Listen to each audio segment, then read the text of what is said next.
Tata. Eh! Oh. Nandito ka. Sir Gov, andito po pala kayo. Akala ko kanina pa po ako mag-isa dito eh. Kanina pa po ba kayo nandyan? Oh. Kalahati na nga itong iniinom ko eh. Punta lang ako ng pantry para kumuha ng yelo. Hey, it's Sunday. Nagtatrabaho ka pa dito. Father's Day pa. Dapat nagsaselebrate kayo ng family mo. Madami po kasi akong di pa natatapos sa trabaho eh. Tapos kailangan daw po ito bukas. Wala din naman po akong gagawin sa bahay, kaya dito na lang po ako. At kailangan daw po ito ni Ma'am Venice agad eh. At sa totoo lang po, hindi kasi kami nagsiselebrate ng Father's Day. Bakit naman hindi? Hindi naman po kasi kami okay ng tatay ko. Simula bata pa lang po ko, iniwan niya na po kami ng nanay ko eh. Kayo nga po pala, bakit nandito po kayo? Father's Day po. Pag Father's Day, talagang gusto ko mapag-isa. Parang ikaw, dinadaan ko na lang sa trabaho. And wala naman dapat ipag-celebrate. Hindi naman ako naging mabuting ama sa anak ko.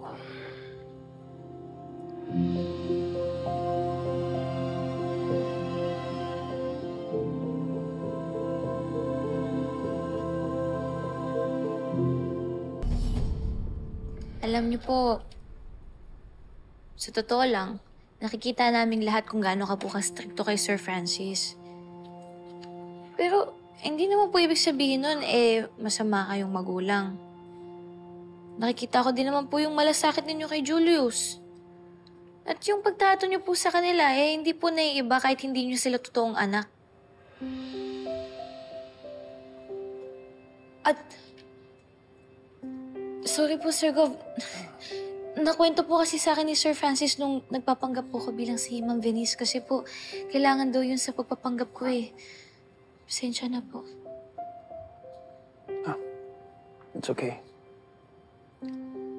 Pero hindi si Julius at Francis ang tinutukoy ko, ha? We had lunch earlier. Ibang anak yung sinasabi ko. Ang sinasabi ko yung totoong anak ko. Oh? May anak ako sa pagkabinata. Babae. Siguro, kasing edad mo na siya ngayon. Talaga po, may anak kayong babae?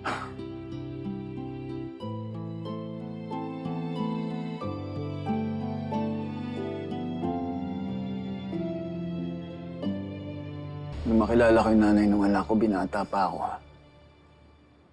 Hindi ko pa kilala si Margaret. Masyadong masalimuot yung nangyari kaya nagkahiwalay kami. Huling balita ako, patay na yung nanay ng anak ko. Hanggang ngayon, nahanap ko pa yung anak ko. Sana makita ko agad para makabawi man lang ako sa kanya.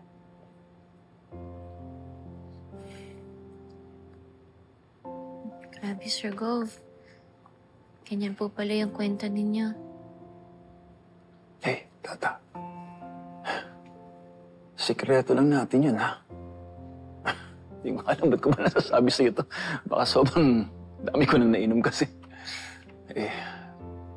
I hope hindi mo sabihin sa iba.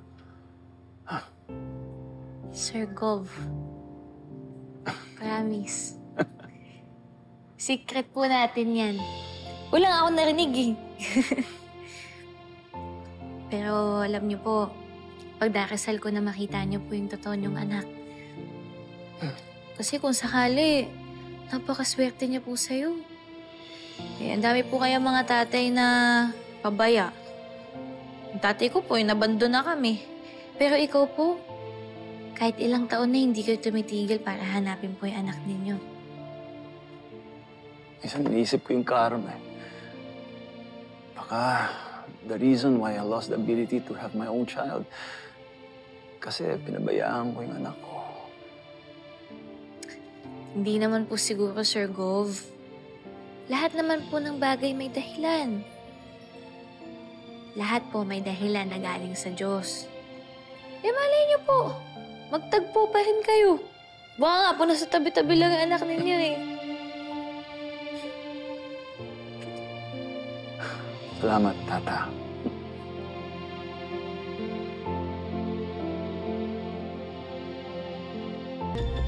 Ay, gusto niyo po ba ng yelo?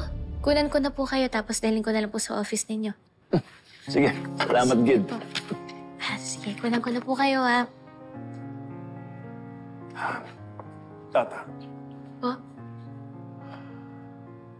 kung makita ko yung anak ko, I can only hope na katulad mo siya. Mabait, masipag.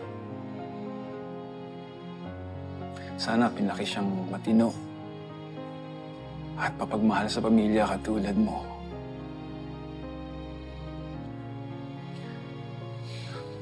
Ang swerte ng tatay mo sa'yo. Hindi ko maintindihan kung bakit niya kayo pinabayaan.